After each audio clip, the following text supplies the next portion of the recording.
नमस्कार, मैं रीमा प्रसाद। इस वक्त की तमाम बड़ी खबरों को लेकर हाजिर हैं हम।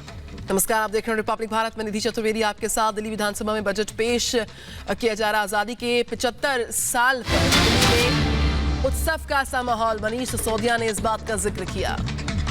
इस वक्त की बड़ी खबर हम आपको बता रहे हैं। दिल्ली में 69,000 करोड़ का बजट पेश किया जा रहा है। आजादी के 75 साल पर दिल्ली में उत्सव, 75 हफ्ते तक ये उत्सव मनेगा। ये बड़ी बात है, लेकिन इस वक्त सुनिए आप। वैज्ञानिकों और दार्शनिकों ने आत्मचिंतन और आत्मदर्शन के आधार पर उस वक्त जब दुनिया में मॉडर्न लैब की टेक्नोलॉजी नहीं थी, उस वक्त मन और शरीर के विज्ञान को उन गहराइयों तक जाके अनुसंधान कर लिया था, जैसे हम आज की परंपरागत भाषा में आधुनिक वैज्ञानिक प्रयोगशालाओं में आज तक समझना संभव नहीं हो सका है। हमने हजारों साल के अभ्यास के बाद विकसित हुई इस परंपरा को नाम दिया था ध्यान और योग की परंपरा। आज हम गर्व करते हैं कि भारत ने पिछले सैकड़ों साल में दुनिया भर के लोगों को तन और मन से स्वस्थ रहने का विज्ञान और ध्यान योग के रूप में उपलब्ध कराया है। मैंने लॉस एंजलिस के वीडियो देखे हैं, जहां पर हजारों लोग हर सप्ताह ध्यान करने के लिए पार्कों में उमड़ के आते हैं। हर सप्ताह समाज में परंपरा बनी हुई है। हमारे यहाँ 1-2 दिन के कार्यक्रम के रूप में योग को जीवन में उतारने के कार्यक्रम तो चलते देखे हैं, लेकिन सरकार के स्तर पर समाज को जोड़ के निरंतर रूप से ध्यान और योग को सामान्य जन को उपलब्ध कराने की योजना नहीं रही है, जिसके कारण जरूरत और जिज्ञासा होने के बाद भी एक आम नागरिक को योग और ध्यान का वांछित लाभ नहीं मिल पाता। इसलिए मुख्यमंत्री श्री अरविंद केजरीवाल जी के नेतृत्व में दिल्ली सरकार ने तय किया है कि दिल्ली की अलग अलग कॉलोनियों में नागरिकों की मांग पर उन्हें ध्यान और योग के इंस्ट्रक्टर्स सरकार के द्वारा उपलब्ध कराए जाएंगे। इन ध्यान और योग के इंस्ट्रक्टर्स को दिल्ली सरकार द्वारा विशेष प्रशिक्षण दिया जाएगा और इस बार के देशभक्ति बजट में इसके लिए मैं अलग से 25 करोड़ रुपए की व्यवस्था कर रहा हूं। अध्यक्ष महोदय, आजादी के आंदोलन से लेकर 75 साल तक के आजाद हिंदुस्तान में भारतीय गीत, संगीत और कलाओं ने बहुत अहम भूमिका निभाई है। आजादी के 75वें साल में फेस्टिवल ऑफ इंडिया और इंडियन क्लासिकल म्यूजिकल फेस्टिवल के तहत भव्य कार्यक्रमों का आयोजन होगा और इनका थीम आजादी के आंदोलन से लेकर 75 साल की आजाद यात्रा और 100 साल तक के सपने पर रखा जाएगा। ऐसी हमारी योजना है। दिल्ली सरकार का, अध्यक्ष महोदय, हमेशा प्रयास रहा है कि हमारे बुजुर्ग नागरिकों के सम्मान और सुविधाओं की पूरी व्यवस्था हमारे शहर में उपलब्ध हो। बुजुर्गों के लिए मुख्यमंत्री तीर्थ यात्रा योजना इस दिशा में एक बड़ा मील का पत्थर साबित हुई थी। अब आजादी की हीरक जयंती हम मना रहे हैं, तो हम अपने बुजुर्गों के सम्मान को कैसे भूल सकते हैं। 75वें वर्ष के आयोजनों में एक महत्वपूर्ण कदम यह भी होगा कि हम अपने पूरी दिल्ली के 75 वर्ष से अधिक उम्र के वरिष्ठ नागरिकों को सम्मान करने के लिए पूरी दिल्ली में सम्मान समारोह आयोजित करेंगे। और यह कार्यक्रम दिल्ली में सक्रिय विभिन्न वरिष्ठ नागरिक संगठनों के साथ मिलकर आयोजित होंगे। इसके लिए अलग से 2 करोड़ रुपए की राशि की व्यवस्था की गई है। अध्यक्ष महोदय, मैं कुछ उन प्रमुख योजनाओं, कार्यक्रमों और परियोजनाओं का विवरण प्रस्तुत करूंगा जो 2021-22 के बजट का अभिन्न हिस्सा है और मैं समझता हूं कि ये, जैसा कहा कि 100 साल की दिल्ली, 100 साल का हिंदुस्तान कैसा होगा, उसकी आधारशिला है। सबसे पहले स्वास्थ्य सेवाओं के बारे में मैं बात करूंगा। 2020 का वर्ष ऐसा आया कि पूरी दुनिया में 2020 का साल स्वास्थ्य सेवाओं के नाम हो गया। दुनिया में शायद किसी ने भी कल्पना नहीं की होगी कि एक ऐसा दौर आएगा दुनिया में, लेकिन शायद यही हिंदुस्तान है। हमारे हिंदुस्तान के शायर वक्त से आगे चलते हैं। हमारे हिंदुस्तान के शायरों ने इसकी कल्पना में कुछ लिख दिया था बहुत पहले। बशीर बद्र साहब ने कोरोना के लिए शायद एडवांस में लिख दिया था कि कोई हाथ भी ना मिलाएगा अगर गले मिलोगे तपाक से। कोरोना के समय, लॉकडाउन, 2 गज की दूरी, कोई हाथ भी ना मिलाएगा अगर गले मिलोगे तपाक से। ये नए मिजाज का शहर है, जरा फासले से मिला करो। ये नए मिजाज की दुनिया है, इसमें फासले से मिलना कानूनी जरूरत है और कानूनी बात नहीं मानने पर जुर्माना है नए मिजाज की दुनिया में। लेकिन इसलिए कहा अध्यक्ष महोदय कि जैसे शायर ने पहले लिखा, शायद दिल्ली सरकार भी जाने अनजाने में इसकी पहले से तैयारी कर रही थी। हमने शिक्षा के साथ साथ हमेशा इस सदन से बजट पास किया है, उसमें स्वास्थ्य सेवाओं को इंप्रूव करने पर, उसको आधुनिकतम बनाने पर, उसको हर आदमी को सहजता से उपलब्ध कराने पर लगातार काम किया। तो ऐसा लग रहा है जैसे जाने अनजाने में मुख्यमंत्री अरविंद केजरीवाल जी के नेतृत्व में इसके लिए तैयारी की जा रही थी। और हमने 6 साल में जो सार्वजनिक स्वास्थ्य सेवाओं को सुदृढ़ किया, उसकी प्रगति ने शायद दिल्ली के लिए कोरोना महामारी के दौरान इसके प्रबंधन को सफल बनाया। आजादी के बाद 1951 के पहले जनगणना के उपलब्ध आंकड़ों के अनुसार उस समय दिल्ली में कुल 12 सरकारी अस्पताल थे 1951 के आंकड़ों के अनुसार, और कुल मिला के 17 डिस्पेंसरी थी अध्यक्ष महोदय। आज इस समय दिल्ली में 38 मल्टी स्पेशलिटी अस्पताल हैं, 181 एलोपैथिक औषधालय हैं, 496 आम आदमी मोहल्ला क्लिनिक हैं, 27 पॉली क्लिनिक हैं, 60 प्राथमिक स्वास्थ्य केंद्र हैं, 46 आयुर्वेदिक यूनानी केंद्र हैं, 22 यूनानी केंद्र हैं, 107 होम्योपैथिक औषधालय हैं, 78 डे शेल्टर होम्स हैं मेडिकल के लिए, 311 नाइट शेल्टर होम्स को कवर करने वाली 22 मोबाइल क्लिनिक्स लगी हुई हैं, और 61 स्कूल स्वास्थ्य क्लिनिक दिल्ली के नागरिकों को स्वास्थ्य को देखभाल के लिए उपलब्ध हैं। महोदय, मैं इन सब संस्थानों से प्रत्यक्ष और अप्रत्यक्ष रूप से जुड़े हुए स्वास्थ्य क्षेत्र के अग्रिम पंक्ति के कार्यकर्ताओं, डॉक्टर, नर्स और सभी अस्पताल कर्मचारियों के प्रति आभार व्यक्त करना चाहता हूं, जिन्होंने महीनों तक 24 घंटे दिल्ली वासियों की सेवा की, और बाकी राज्यों से भी जो लोग दिल्ली में आए उनकी भी खूब सेवा की और उन्हें निर्बाध चिकित्सा देखभाल उपलब्ध कराई। उनका योगदान इस महामारी में नियंत्रण पर बहुत महत्वपूर्ण रहा है।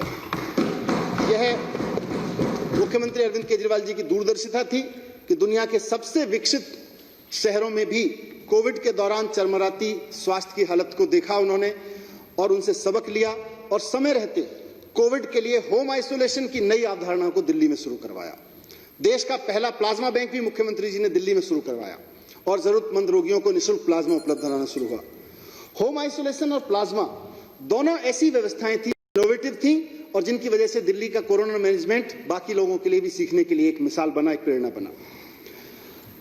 अध्यक्ष महोदय, वैक्सीन उपलब्ध हो जाने से इस रोग के खात्मे के लिए एक आशा की नई किरण जगी है। सरकार ने सबको समान रूप से वैक्सीन उपलब्ध कराने के लिए एक योजना बनाई है, और वर्तमान में सरकार के पास रोजाना, जब मैं ये बात लिख रहा था तो 45,000 लोगों को रोजाना वैक्सीन लगाने की क्षमता है, और जिसे 1-2 दिन के अंदर अब बहुत जल्द 60,000 वैक्सीन पर डे लगाने की क्षमता में हम लोग तैयारी कर रहे हैं। कोविड से आजादी के लिए वैक्सीन वैसे तो सामान्यतः प्राइवेट हॉस्पिटल में, बाजार में भी 250 रुपए में उपलब्ध होगी, लेकिन अध्यक्ष महोदय, हम सब साथियों की विधानसभाओं में जिनको हम रिप्रेजेंट कर रहे हैं, बहुत सारे ऐसे परिवार हैं जिनके मन में ये सवाल होगा कि मैं 1 महीने की तनख्वाह में से अपने पूरे महीने का राशन खरीदूं या अपने पूरे परिवार के लिए कोविड की वैक्सीन लगवाऊं। और आजादी के 75वें साल में यह सवाल देश के किसी भी नागरिक के मन में होना नहीं चाहिए था। दिल्ली में हमारी सरकार ने निर्णय लिया है कि दिल्ली के लोगों को कोविड की वैक्सीन सरकारी अस्पतालों में लगातार निःशुल्क ही उपलब्ध कराई जाएगी। इस नई योजना आम आदमी निःशुल्क वैक्सीन के लिए मैं 50 करोड़ रुपए की राशि अलग से प्रस्तावित कर रहा हूं। अध्यक्ष महोदय, कोविड से मिले हुए अनुभवों को ध्यान में रखते हुए स्वास्थ्य सेवा में विस्तार के लिए सरकार ने विभिन्न परियोजनाओं के लिए 1293 करोड़ रुपए की राशि आवंटित की है।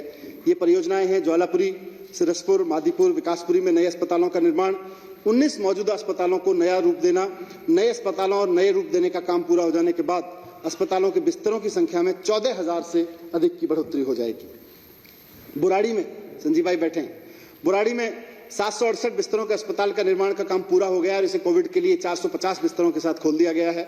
इसी तरह अंबेडकर नगर अस्पताल भी जुलाई 2020 से कोविड रोगियों के लिए 200 बिस्तर उपलब्ध करा रहा है। द्वारका में निर्माणाधीन इंदिरा गांधी अस्पताल 1241 बिस्तरों की क्षमता के साथ अगले साल से अपना काम करना शुरू कर देगा। अध्यक्ष महोदय, दिल्ली में आम आदमी की छोटी छोटी बीमारियों के लिए बड़े अस्पतालों के चक्कर न काटने पड़े आम आदमी को, इसके लिए हमारी सरकार ने मोहल्ला क्लिनिक की एक नई अवधारणा शुरू की थी। आज दिल्ली के अलग अलग मोहल्लों में लोग अपने आसपास वॉकिंग डिस्टेंस पे अपनी छोटी छोटी बीमारियों के लिए उन चिकित्सा सुविधाओं का लाभ ले रहे हैं जिसके लिए उन्हें या तो पहले लंबी लाइन में लगना पड़ता था या जेब से मोटे पैसे खर्च करके किसी प्राइवेट डॉक्टर के सामने खड़ा होना पड़ता था। आज इस सदन में मैं एक और इसी दिशा में, इसी परिकल्पना पर आधारित एक नया क्रांतिकारी अनाउंसमेंट करने जा रहा हूं कि अगले साल से दिल्ली में महिलाओं के लिए विशेष महिला मोहल्ला क्लिनिक शुरू किए जाएंगे। हम सब जानते हैं कि हमारी माताएं और बहनें खुल के अपने हेल्थ इश्यूज के बारे में हमसे बात नहीं कर पाती हैं। कोई महिला अगर मिडिल क्लास से है, अपर मिडिल क्लास से है, तो अपने आसपास कोई विमेन स्पेशलिस्ट ढूंढ लेती है, लेकिन middle class, lower middle income परिवारों में कोई महिला कभी भी स्त्री रोग विशेषज्ञ तक नहीं पहुंच पाती है। और इसका नतीजा होता है कि हमारी बहुत सारी महिलाएं, एक बड़ी आबादी हमारी, कुछ बीमारियों को नियति मानते हुए उसके साथ जीती रहती है। दिल्ली सरकार अब ये जिम्मेदारी निभाएगी कि दिल्ली की हर महिला के आसपास, उसकी वॉकिंग डिस्टेंस पे, उसके बहुत नजदीक उसके पास विमेन रोग स्पेशलिस्ट हों, महिला रोग विशेषज्ञ की सेवाएं उसको उपलब्ध हों और संबंधित बीमारियों के टेस्ट और उसकी दवाइयां भी वहां पे निःशुल्क उपलब्ध हों। पहले चरण में दिल्ली के अलग अलग हिस्सों में 100 महिला मोहल्ला क्लिनिक शुरू किए जाएंगे और इनको क्रम से बढ़ाकर हर वार्ड में कम से कम 1 क्लिनिक तक हम लेके जाएंगे। अपनी आधी आबादी को सम्मानपूर्वक स्वस्थ रखने की दिशा में 75 साल की आजादी के इतिहास में अब तक का सबसे महत्वपूर्ण कदम मैं समझता हूं ये होगा और इस कदम को उठाने के लिए 75वीं सालगिरह से बढ़िया और मौका क्या हो सकता है। अध्यक्ष महोदय, स्वास्थ्य क्षेत्र में एक महत्वपूर्ण शुरुआत दिल्ली सरकार की ओर से 75वें वर्ष में की जा रही है। वो है दिल्ली के हर नागरिक को हेल्थ कार्ड जारी किया जाएगा और इसके साथ ही दिल्ली में online health information management system HIMS स्थापित किया जाएगा। इसमें दिल्ली के नागरिकों की बीमारी का, उनके इलाज का, उनकी टेस्ट रिपोर्ट का, उनकी दी गई दवाइयों का पूरा डेटाबेस इस HIMS में होगा और आदमी को एक हेल्थ कार्ड बना के दे दिया जाएगा। उसको जब भी अपने इलाज के लिए कहीं अस्पताल में जाना पड़े तो वो पुराने टेस्ट, पुराने रिकॉर्ड, पुराने वो बस्ते लेके जाने की जरूरत नहीं है। वो केवल अपना कार्ड लेके जा सकता है और पूरा का पूरा डेटा ऑनलाइन डॉक्टर के पास में उपलब्ध होगा। ये सारी सूचनाएं वहां पे डेटाबेस में उपलब्ध होंगी। पहले चरण में इस योजना को दिल्ली के सारे सरकारी अस्पतालों में, पॉलीक्लिनिक, मोहल्ला क्लिनिक इत्यादि में लागू करेंगे, HIMS से जोड़ेंगे और इसको जियो टैगिंग के जरिए रोगियों की पहचान और ट्रैकिंग में भी मदद मिलेगी। और इसका एक फायदा यह भी होगा कि जो परिवारों की आनुवंशिक बीमारियां हैं उसका रिकॉर्ड भी फिर हर डॉक्टर के पास में अपने पास आने वाले हर एक मरीज के बारे में पहले होगा और उसको उसके बारे में बेहतर डिसीजन लेने में सुविधा मिलेगी। दिल्ली में सड़क दुर्घटना का शिकार हुए नागरिकों को तुरंत और सुरक्षित इलाज के लिए मुख्यमंत्री जी ने एक योजना शुरू कराई थी, दिल्ली के फरिश्ते। इसके तहत अगर कोई भी व्यक्ति सड़क दुर्घटना में घायल को अस्पताल लेके जाता है तो उसको कानूनी कार्रवाई, पूछताछ नहीं होती, उसको 2000 रुपए इनाम में दिए जाते हैं और जिस व्यक्ति का एक्सीडेंट होता है उसका इलाज का खर्चा सरकार उठाती है।